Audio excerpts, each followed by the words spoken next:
सबसे बड़ा पद है वो।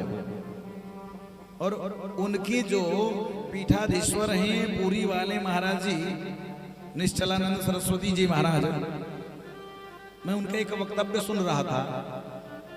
उन्होंने एक अपना मन का विचार दिया कि भैया आज के समय में जो बेरोजगारी हो गई, इसके जिम्मेदार कौन? बोले हम और आप। उन्होंने उत्तर दिया कि हम आप इस बेरोजगारी के कारण हैं।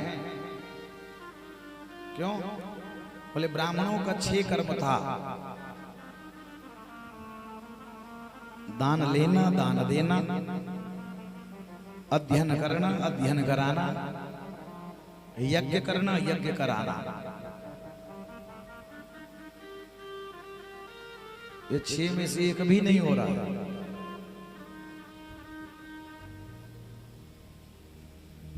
जब व्यवस्था बिगड़ी तो कोई ना कोई ऑप्शन तलाशने लगे सर, कोई ना कोई दूसरी रास्ता तलाशने लगे।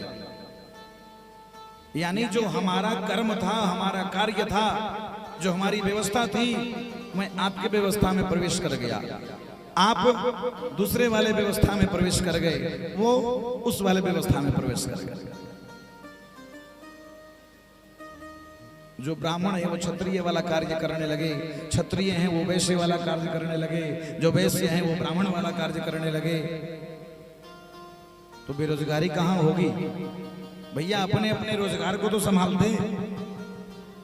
ऐसा उन निश्चलानंद सरस्वती जी का विचार आया। हमें भी लगा कुछ तो सच्चाई है इसमें। परमात्मा ने सबको बराबर दिया है जी। परमात्मा कभी भी किसी को कम और ज्यादा नहीं करते, इसलिए उनका एक नाम समदर्शी है।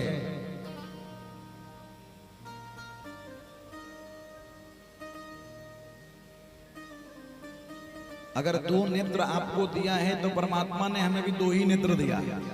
ऐसा नहीं कि 3 दे दिए, ऐसा कोई पक्षपात नहीं। हमारी और हमारे बाबू की लव स्टोरी शादी तक तो पहुंच गई, पर हमारी शादी एक लूप में अटक के रह गई है।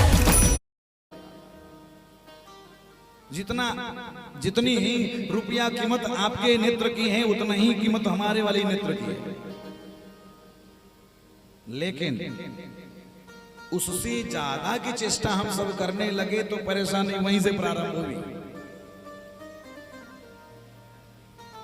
जितना परमात्मा ने दिया, इतना दिया सरकार ने, जितनी मेरी औकात नहीं। अगर दे दिया तो कृपा है उस दाता की, वरना जैसी तो मुझ में कोई बात नहीं। चिंतन करिए, केवल पंडाल में बैठ करके नहीं जी, ये सभी एकांत का चिंतन है।